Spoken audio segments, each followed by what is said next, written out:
सावित्रीबाई फुले शिक्षण प्रसारक मंडल संचालित श्रावणलाल मोदी विद्यालय से मैं सह शिक्षिका श्रीमती कड़वे एस आज कक्षा 8वीं का हिंदी विषय पढ़ाने वाली हूँ। आज के लेक्चर नंबर 8 में हम मेरे रज़ा साहब यह पाठ देखेंगे। मेरे रज़ा साहब यह पाठ सुजाता बजाज जी लिखित है। पाठ के अंतर्गत हम निम्नलिखित घटक देखेंगे। सबसे पहले हम प्रस्तावना लेंगे, उसके बाद लेखक परिचय, पाठ का परिचय विस्तार से लेंगे और पाठ के अंतर्गत जो भी कठिन शब्द आएंगे उनके अर्थ भी हम देखेंगे। सुजाता बजाज जी का परिचय सबसे पहले हम लेंगे। आपका जन्म 1958 में हुआ। जयपुर राजस्थान में स्थित शहर है, वहाँ पर इनका जन्म हुआ। सुजाता बजाज जी एक प्रसिद्ध चित्रकार है। आजकल आप पेरिस में रहती है। आपके चित्र एवं मूर्तिकला भारतीय रंग में डूबी हुई रहती है। आपके चित्रों एवं मूर्तियों पर प्राचीन संस्कृति एवं कला की छाप दिखाई पड़ती है। आपने अपनी कला में ऐसी दुनिया का सृजन किया है जिसमें सादगी भी है और रंगीनी भी, खुशी भी है और गम भी। प्रमुख कृतियाँ इस प्रकार है। सुजाता जी द्वारा बनाए गए गणेश जी के चित्रों पर आधारित एक पुस्तक इनकी प्रकाशित की गई है। गद्य संबंधी थोड़ा सा प्रस्तुत पाठ में प्रसिद्ध चित्रकार सैयद हैदर रज़ा के बारे में लेखिका सुजाता बजाज ने अपने संस्मरण में लिखा है।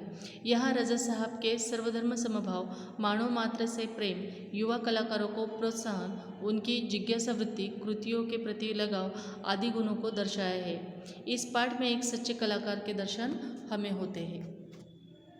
आइए हम पाठ विस्तार से देखेंगे। 23 जुलाई सुबह सुबह ही समाचार मिला रज़ा साहब नहीं रहे और यह सुनते ही मानस पटल पर यादों की एक कतार सी लग गई। सुजाता जी रज़ा साहब को बहुत ज़्यादा मानती थी और 23 जुलाई को उनको पता चला कि रज़ा साहब जी नहीं रहे तो वो बहुत ज़्यादा दुखी हो गई और रज़ा साहब के बारे में जो यादें थी वो उनके मानस पटल पर छा गई। उनको याद आया कि पिछली फरवरी की ही बात है, मैं दिल्ली पहुंची थी अपनी गणपति प्रदर्शनी के लिए। सोच रही थी कि रज़ा साहब शायद अपने व्हीलचेयर पर मेरी प्रदर्शनी के उद्घाटन के अवसर पर आ जाए, पर उस रात कुछ अनहोनी सी हो गई।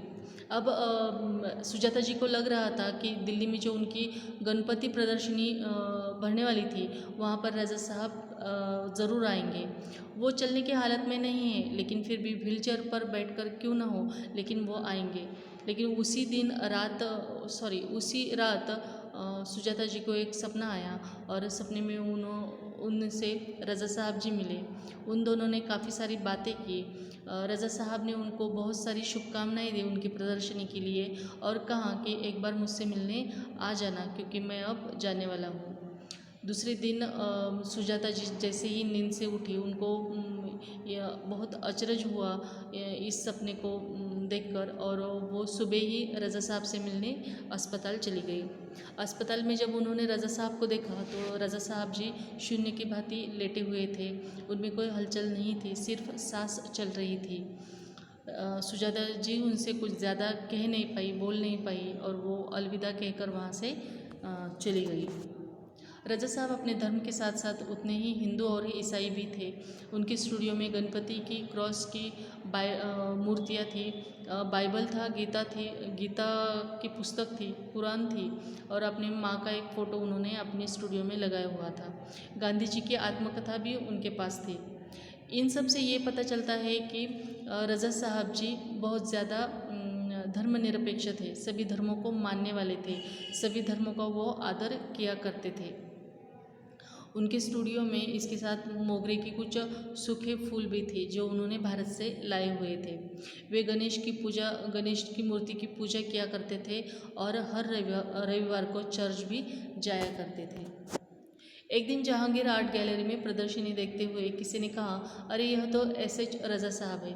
रज़ा साहब एक बहुत बड़े कलाकार है, चित्रकार है और उनकी वहाँ उस जहांगीर आर्ट गैलरी में उपस्थिति सुजाता जी को बहुत अच्छी लगी और वो सावधान हो गई और वो उनके पास उनसे बात करने के लिए चली गई। रज़ा साहब ने उनको बहुत ही अच्छे से उनसे बात की। हालांकि देखा जाए तो ये उनकी पहली मुलाकात थी, लेकिन उन्होंने बहुत अच्छे से इंटरव्यू दिया। सुजाता जी ने काफ़ी सारे सवाल उनसे पूछे और अचानक उन्होंने सुजाता जी से पूछा कि तुम क्या करती हूँ। तो सुजाता जी ने कहा कि मैं एक कलाकार हूँ, पेंट करती हूँ, चित्र निकालती हूँ।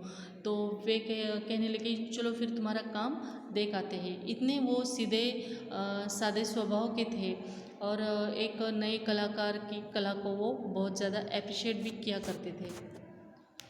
मैं सोच में पड़ गई, मेरा काम तो पुणे में है। उन्हें बताया तो वे बोले चलो पुणे। अब देखिए सुजाता जी के पूरा काम, उनके सारे चित्र पुणे में रखे हुए थे और वो थे मुंबई में, लेकिन फिर भी रज़ा साहब तैयार हो गए कि पुणे चलने के लिए, क्योंकि उनको सुजाता जी का काम देखना ही था।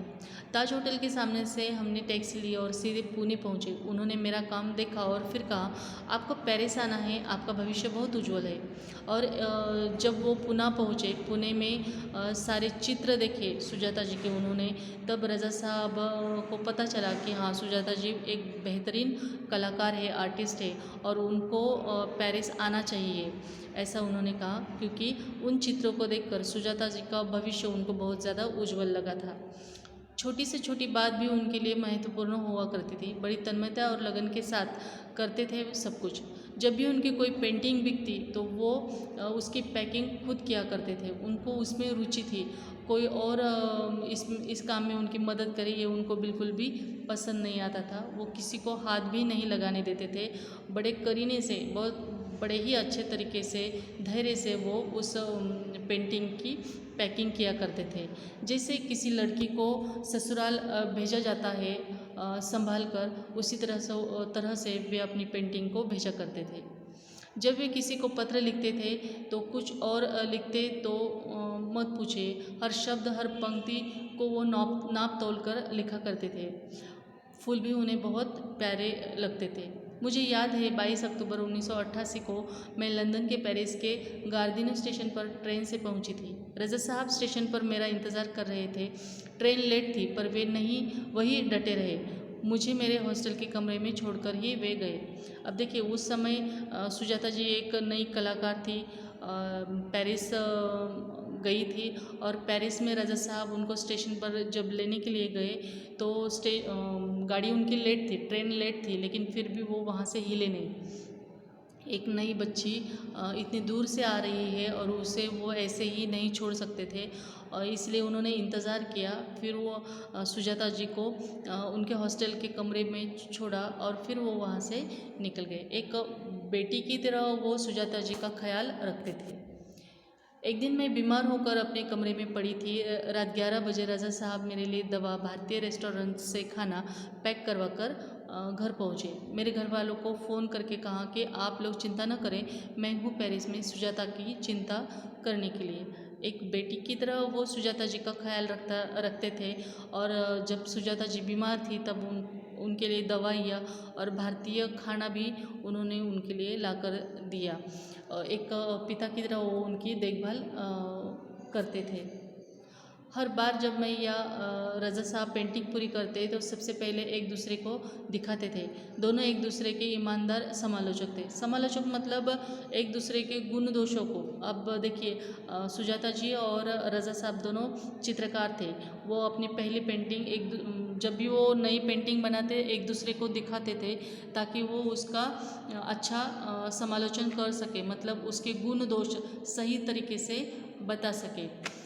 हमने मुंबई, लंदन, पेरिस और न्यूयॉर्क में साथ साथ प्रदर्शनियों भरी। कभी कोई विवाद नहीं हुआ। यह उनके स्नेह व अपनेपन के कारण ही था। हिंदी उर्दू तो हमेशा से ही बहुत अच्छी रही है उनकी। अंग्रेज़ी फ्रेंच भी वे बहुत अच्छी लिखते थे। देखिए हिंदी और उर्दू में उनकी कमांड थी, उनको बहुत अच्छे से आती थी और अंग्रेज़ी और फ्रेंच भी वो काफ़ी अच्छी तरीके से बोल लिया करते थे। कविताओं से उनको बहुत ज़्यादा प्यार था। शेर, गज़ल ये भी उनको बहुत ज़्यादा पसंद थे। पुराने हिंदी फिल्मों के गाने भी उनको बहुत ज़्यादा प्यारे लगते थे। एक डायरी रखते थे वे अपने पास, हर सुंदर चीज़ को लिख लिया करते थे उसमें। मेरी बेटी हेलेना, मतलब सुजाता जी की जो बेटी थी हेलेना, वो बहुत ज़्यादा मतलब बहुत ही सुंदर हिंदी बोला करती थी और इसीलिए रज़ा साहब फिर उसको प्रोत्साहन देने के लिए उससे शुद्ध हिंदी में ही बात किया करते थे और किसी भाषा में नहीं। रज़ा साहब को अच्छा खाने का बहुत ज़्यादा शौक़ था। हिंदुस्तानी खाना उनको बहुत ज़्यादा पसंद था, इसीलिए दाल, चावल, रोटी, आलू की सब्ज़ी ये उनके बहुत ज़्यादा फेवरेट हिंदुस्तानी खाने थे। और लेखिका जब पेरिस में थी तब वो हर हफ्ते उनको भारतीय खाना, शाकाहारी खाना लाकर दिया करती थी।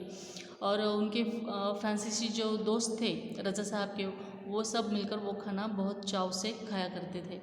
रज़ा साहब के कुछ पुराने फ्रांसीसी दोस्तों को उनके जाने की खबर देने गई तो फिर से एक बार उनकी दीवारों पर रज़ा साहब की काफ़ी सारी कृतियाँ देखने का मौका मिल गया। उनके दोस्तों के घरों में भी रज़ा साहब की ही पेंटिंग उनकी दीवारों में दिखाई दे रही थी और वो देखकर सुजाता जी को रज़ा साहब की याद आ रही थी। मैं हमेशा कहती, रज़ा साहब आप मेरे एंजल गार्जियन हैं, तो मुस्कुरा देते, पर सन 2000 के बाद से कहते क्यों, अब हमारी भूमिका बदल गई है, तुम मेरी एंजल गार्जियन हो, अब मैं नहीं। अब वो उनको सुजाता जी को प्रोत्साहन करने वाले रज़ा साहब एक बहुत बड़े कलाकार चित्रकार थे। वो उनको गार्ड किया करते थे, वो उनको मार्गदर्शन किया करते थे, लेकिन और इसीलिए लेखिका उनको एंजल गार्जियन कहा करती थी। लेकिन बाद में रज़ा साहब कहते थे कि अब मैं तुम्हारा एंजल गार्जियन नहीं हूँ, अब तुम ही मेरी एंजल गार्जियन हो। इस प्रकार रज़ा साहब एक बहुत बड़े कलाकार होने के बावजूद भी बहुत अच्छे इंसान थे, धर्मनिरपेक्ष थे, हर धर्म को मानने वाले थे, हर धर्म की अच्छी बातें उनको अच्छी लगती थी और नए कलाकारों को भी वो आगे ले आने में बहुत ज़्यादा उनका हाथ था। और इसी का एक उदाहरण है सुजाता बजाज जी, जिनकी चित्रों से वो प्रेरित हुए, उनको पेरिस ले गए और अब सुजाता जी बहुत ज़्यादा चित्रकारिता में फेमस हो गई है। ऐसे थे रज़ा साहब। इस प्रकार ये पाठ यहीं पर समाप्त होता है। अगले लेक्चर में हम पूर्ण विश्राम यह पाठ देखेंगे। धन्यवाद।